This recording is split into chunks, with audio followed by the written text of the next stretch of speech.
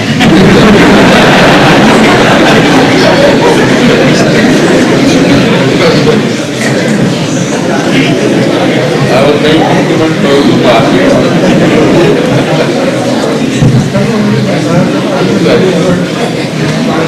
Yes, please.